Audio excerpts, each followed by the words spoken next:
परम सुखदम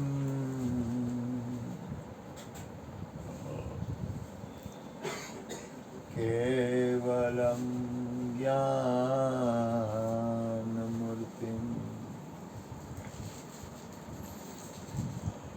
द्वन्द्वातीतं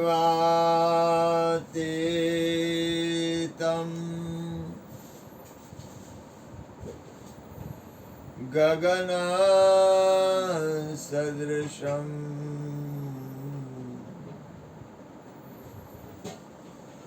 तत्त्वमस्यादिलक्ष्यम् एकं नित्यं विमलम् अचलम् सर्वधी વઘારેલા છે કે સાદા છે? સાક્ષીભૂત મને જમવા દઈ દે. જરાક ખાધું છે મેં તો આ મોટે મોટે જમી પગે વાગે મારે ન હાલે. મારી તબિયત બગડી જાય બેટા. એક તો માંડ માંડ ઠંડક થાય. ભાવાતીતમ હે શું એનું બોલવું હતું અને શબ્દ બહુ સારો હતો, યાદ રાખજો. સંતો મહાપુરુષો ને એના શબ્દ હોય ને એની અંદર કાંઈક હોય, કાંઈક તો હોય જ. એને કીધું કે બોલવું છે ને એ માહિતી છે, બોલવું છે એ અને આચરણ છે ને એ વસ્તુ આખી અલગ જ છે. તમને સરનામું આપે છે, તમે કઈ સત્સંગ કરો, હું કઈ સત્સંગ કરું, ગોરધનભાઈ સત્સંગ કરે, ગુણુભાઈ સત્સંગ કરે, કૃષ્ણ સત્સંગ કરે, એ આપણને માહિતી આપે છે, હાલવા માટેનો એક રસ્તો બતાવે છે. એમ કોઈ પણ તમે ભજન ગાઓ તો ભજનમાંથી શબ્દ હોય ને એ આપણને માહિતી આપે, હાલવા માટેનો રસ્તો બતાવે. શું આપે? શબ્દ, સંત મહાપુરુષના શબ્દ, એ માહિતી છે. પણ હવે એક બીજું થોડુંક સંસારમાં હોય ને બહુ તકલીફ ન પડે, અમારે જેવાની તકલીફ પડે. હા, તમારા જેવાની તકલીફ ઓછી પડે, પણ મને તો પડે જ. આનો અંત કઈ રીતે આવે? બોલી બાપા.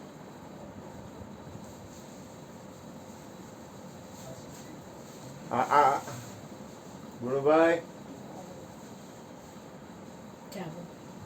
ભલે ભલે ચા મૂકે એની ક્યાં વાંધો? એ ચા ભલે થાય, 2 મિનિટ આવો, ખાલી એક પ્રશ્નનો જવાબ આપો. અંત કઈ રીતે આવે? જેને બોલવું એને બોલવાની છૂટ તમારાથી. તમને તો પેલા નહીં બોલવા દઉં, કદાચ સાચો જવાબ તમે આપી દો તો. જેને બોલવું એને છૂટ. ગોરધનભાઈ ને હમણાં ના પાડું, ગુરુભાઈ ને ના પાડું, તને છૂટ. હાલ તને છૂટ. ભૂપેનભાઈ ને તો ના પાડવી જોઈએ, પણ છતાંય છૂટ. હે કાયમ સત્સંગમાં રહેવાથી. હાલો હવે ન બોલતો. બીજું કઈ બોલવું તારે? બસ હવે ન બોલ. શબ્દથી. વાહ વાહ, તને શબ્દની ખેતી કરતા આવી ગઈ.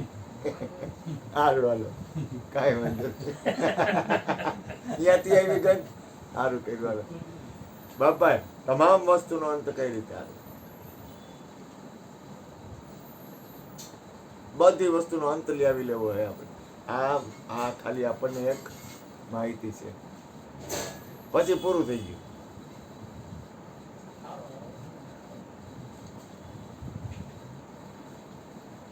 છેડો આવી જાય એમ, કોઈ પણ વસ્તુનો છેડો. આમાંથી એક પેડો લઈને ખાઈ ગયો.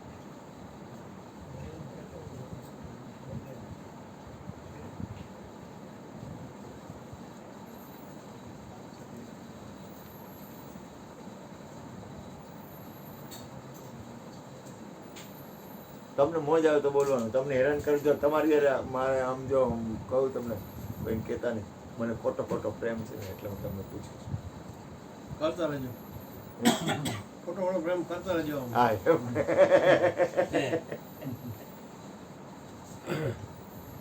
કાંઈ તમને પૂછે ગોરધનભાઈ, આટુભાઈ? તમામ વસ્તુનો અંત ક્યારે આવે? કોણ બોલે કોઈ? ક્રિષ્ના તું કઈ બોલ્યો નથી ને? એ ખોખાભાઈ, ખોખાભાઈ. આ ગોગાભાઈ. હાલો ગોરધનભાઈ ચૂટ. તમામ વસ્તુનો અંત ક્યારે આવે એ પ્રશ્ન છે. ગંગા સતીએ વાણીમાં લીધું, આપરે મોવા વિના આનો અંત નહીં આવે પાનબાઈ, ખેલવી ખાંડા થા. પોતે જ્યાં સુધી મળીને મળશે ને ત્યાં સુધી આનો અંત નહીં આવે. આ સંસાર છે ને, આ સંસાર આખો સંસાર એટેક આવે ને મરી જાય નહીં તો પાછો જન્મશે, હું પાછો કરશે એમ નહીં. જીવતા જ્યાં સુધી માણસ મરી નહીં જાય ને, જીવતા મરવું એટલે પોતાનું અસ્તિત્વ સંપૂર્ણ મળશે નહીં ને ત્યાં સુધી આ સંસારનો અંત નહીં આવે. ચા બનાવો. સમજાય ને હું બોલું એ? જ્યાં સુધી અખા બાપાનું એક ભજન છે, અખા ભગતનું, એ જ્યારે સાંભળજો, મજા આવે એવું શબ્દ. આ જો હું ખાલી વાત કરું છું, ખોજ મારી અંદર હાલતું હોય ખોટું બધું ભજન કરવાનું. જ્યારે જોવું યા નર જીવતા, સાંભળજો હું કેવી ઊંચી એની પરાકાષ્ઠા છે. એ મરેલા દીઠા નહીં કોઈ રે, જ્યારે જોવું યા નર જીવતા, મરેલા દીઠા નહીં કોઈ રે, મરેલા ને જો એ મરેલા મળે તો આનંદ અતિ ગણેરા હોય રે. મરેલા ને મરેલા મળે તો આનંદ થાય. એક એક એક એક ભાઈ હતા ને,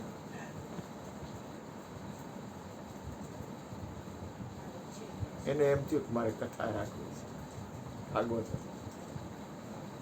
એટલે એને એક શાસ્ત્રીજીને કીધું, ગુરુ મહારાજ મારા ઘરે ભાગવત રાખી. તો કે હું નહીં આવું, મારો છોકરો આવશે.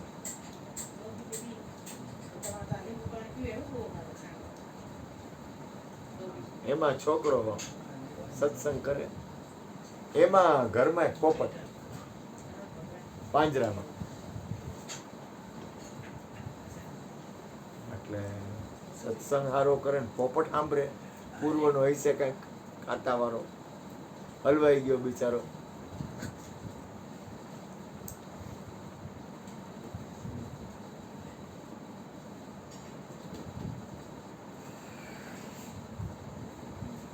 એમાં એકવાર એ શાસ્ત્રીજીનો છોકરો સત્સંગ કરીને જતો હતો ને, તો કે તમે કે કામ કરો ને, કે પોપટ બોલ્યો, તો કે બોલો ને, તો કે મને કે આ પાંજરામાંથી મુક્ત થવું તમારા ગુરુ મહારાજને કહેજો ને, કંઈક ચૂકતી બતાવે, મને કંઈક નીકળવાનો રસ્તો બતાવો ને, આ પાંજરામાંથી નીકળવું કેમ? તો એ તો ગયો બધું ફળ ને પ્રસાદી લઈને ગુરુ મહારાજ પાસે. ગુરુ મહારાજ આજ તો મજા આવી, સત્સંગ હારો થયો, બધા રાજી થયા. ત્યાં એને થોડીક વાર પછી યાદ આવ્યું, ગુરુ મહારાજે કે એક પોપટ હતો, એનો પ્રશ્ન હતો. પોપટનો પ્રશ્ન હતો કે એનો પ્રશ્ન હતો કે આમાંથી મુક્ત કેમ થવું? કે ગુરુ મહારાજને પૂછી લેજો આમાંથી છૂટવું કેમ? અને એ પ્રશ્ન પૂછ્યો ને ગુરુ મહારાજ ટાંટિયા ઢેડવા માંડ્યા. ટાંટિયા ઢેડવા માંડ્યા, હાથ પગ આમ પછાડવા માંડ્યા, પડી ગયા.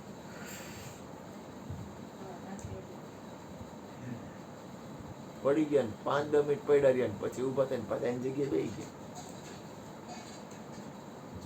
ઓલાને એમ થયું કે આ પોપટનો પ્રશ્ન મેં આને ક્યાં કર્યો, કે આ તો ઉપાધિના પાર ત્યાં. અમુકના આ પોપટની વાણી આને પૂછી એમાં તો મારી પતે ઠોકાઈ ગઈ. અમુકના ગુરુ મહારાજને તો હું ચક્કર બક્કર આવી ગયા, હું થઈ ગયું. અને ભાઈ એને તો હદ થઈ ગઈ કે હવે મારે જવું ક્યાંય. ગયો પાછો બીજે દી કથામાં ગયો ને કથા કરીને કથા પૂરી થઈ. પોપટે પૂછ્યું, તમે ગુરુ મહારાજને પૂછ્યું કે આ પાંજરામાંથી છૂટવું કેમ?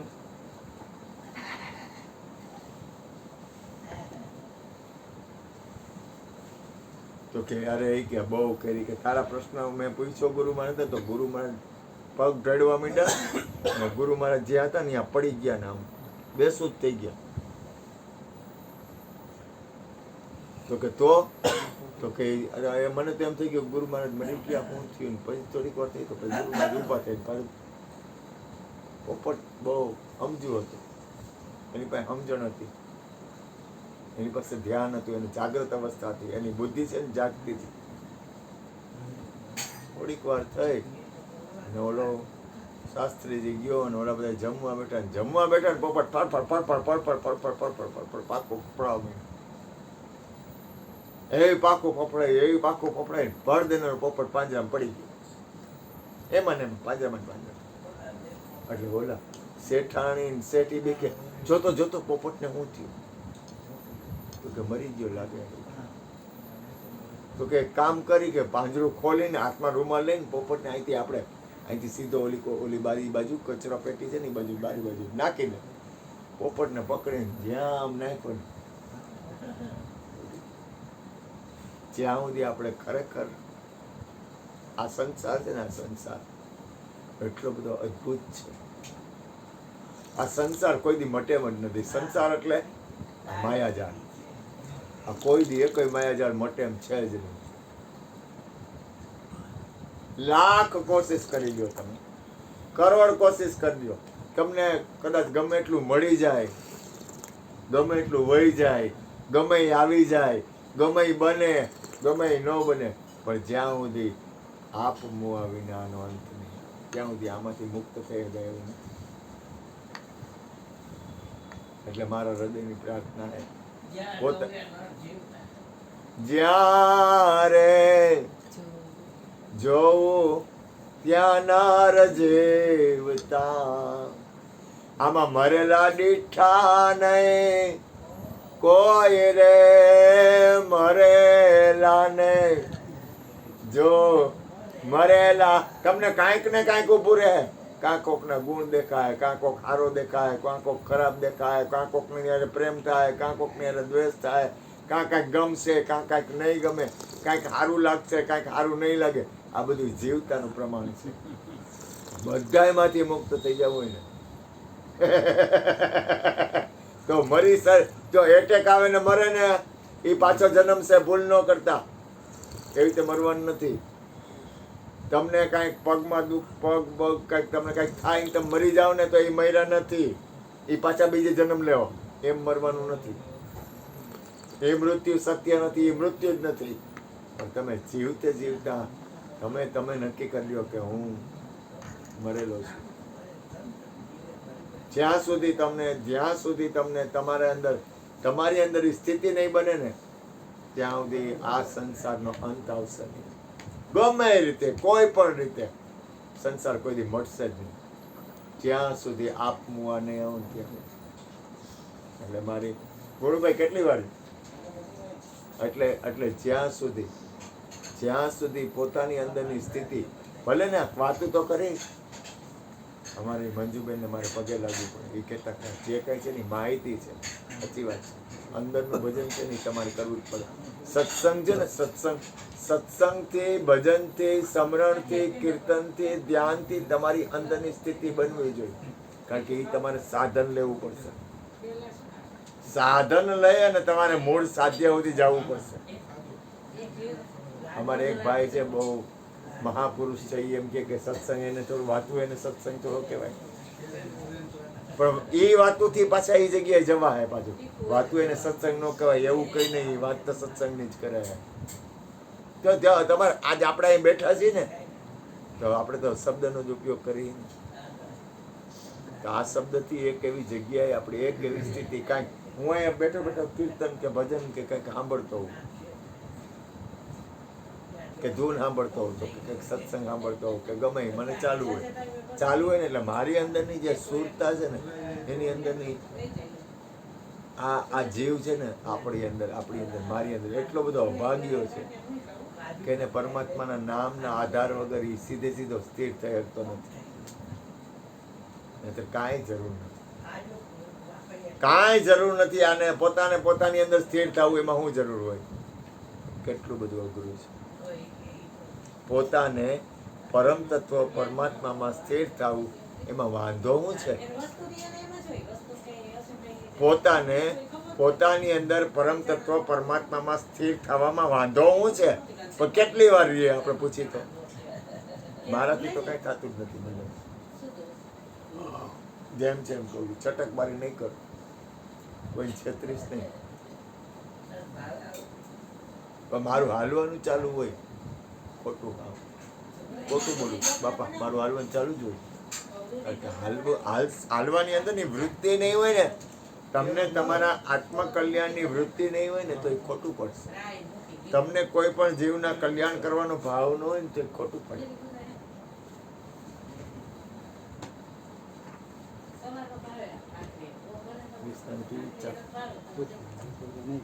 કૃષ્ણ ચા આપે.